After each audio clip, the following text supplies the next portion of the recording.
جب اس نے تمہاری تسکین کے لیے اپنی طرف سے تمہیں نیند کی چادر اڑھا دی اور تم پر آسمان سے پانی برسا دیا تاکہ تم کو اس سے نہلا کر پاک کر دے اور شیطانی نجاست کو تم سے دور کر دے، اور اس لیے بھی کہ تمہارے دلوں کو مضبوط کر دے اور اس سے تمہارے پاؤں جمائے رکھے، جب تمہارا پروردگار فرشتوں کو ارشاد فرماتا تھا کہ میں تمہارے ساتھ ہوں، تم مومنوں کو تسلی دو کہ ثابت قدم رہیں،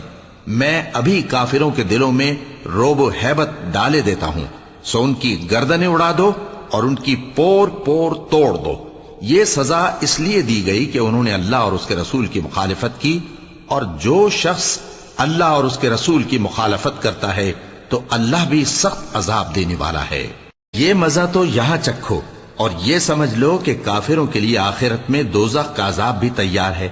اے اہل ایمان، جب میدان جنگ میں کفار سے تمہارا مقابلہ ہو تو ان سے پیٹھ نہ پھیرنا،